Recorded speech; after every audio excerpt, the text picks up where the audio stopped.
ಓಂ ಶ್ರೀ ಸಾಯಿರಾಮ್.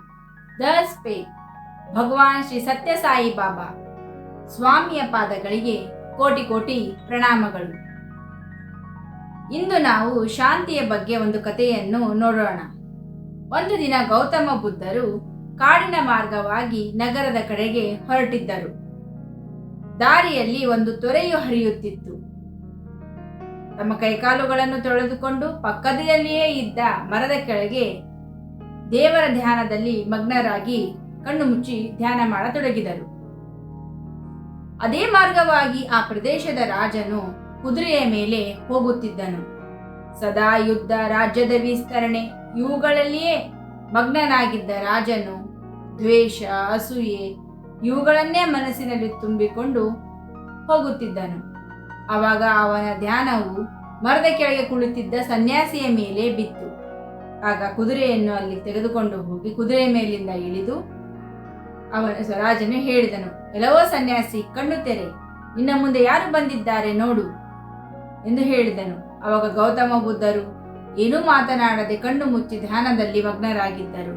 ಆವಾಗ ಕೋಪಗೊಂಡ ರಾಜನು, ಎಲ್ಲವೋ ಸನ್ಯಾಸಿ, ನಿಮ್ಮಂಥ ಸನ್ಯಾಸಿಗಳು ಬೇರೆಯವರು ದುಡಿದ ದುಡ್ಡಿನಿಂದ ಅನ್ನವನ್ನು ಉಂಡು ಸೋಂಬೇರಿತನವನ್ನೇ ಎಲ್ಲರಿಗೂ ಬೋಧಿಸುತ್ತಾ ಕಾಲ ಕಳೆಯುತ್ತೀರಿ ಎಂದು ಬೈದು, ತುಂಬಾ ಹೊತ್ತು ಬೈದು ನಂತರ ತಣ್ಣಗಾದನು. ಆವಾಗ ಅವನ ಬೈಗುಳವೆಲ್ಲ ಮುಗಿದ ಮೇಲೆ ಗೌತಮ ಬುದ್ಧರು ಕಣ್ಣು ತೆರೆದು ಮುಗುಳ್ನಗುತ್ತಾ ಹೇಳಿದರು, ಮಗು, ಬಾ ಕುಳಿತುಕೋ, ದಣಿವಾಗಿದೆಯೇ, ನೀರು ಕೊಡಲೇ ಎಂದು ಕೇಳಿದರು. ಆವಾಗ ಒಂದು ಕ್ಷಣ ರಾಜನು ದಂಗಾದನು.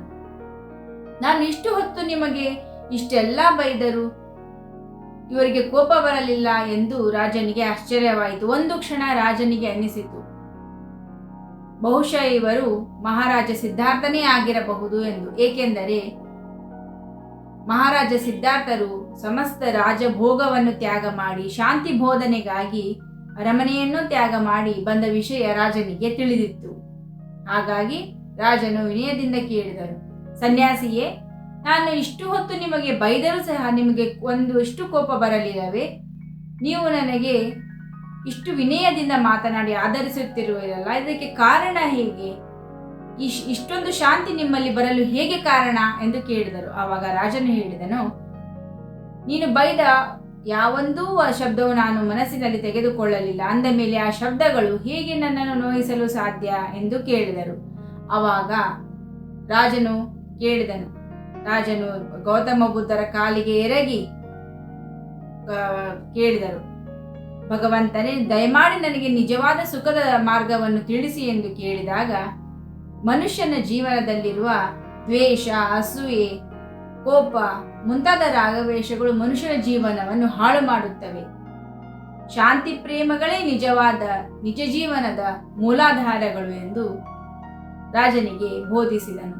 ಯಾರು ಸಮಸ್ತ ಜೀವಿಗಳ ಮೇಲೆ ಪ್ರೇಮವನ್ನು, ಕರುಣೆಯನ್ನು ತೋರುತ್ತಾರೆ ಅವರೇ ನಿಜವಾದ ರಾಜರು ಎಂದು ಬುದ್ಧನು ರಾಜರಿಗೆ ಬೋಧಿಸಿದನು. ಶಾಂತಿ ಮಾರ್ಗವನ್ನು ಕೊಂಡುಕೊಂಡ ರಾಜನು ಗೌತಮ ಬುದ್ಧರ ಕಾಲುಗಳಿಗೆ ಎರಗಿ ಸಾಷ್ಟಾಂಗ ನಮಸ್ಕಾರ ಮಾಡಿದನು. ಜೈ ಸಾಯಿರಾಮ್.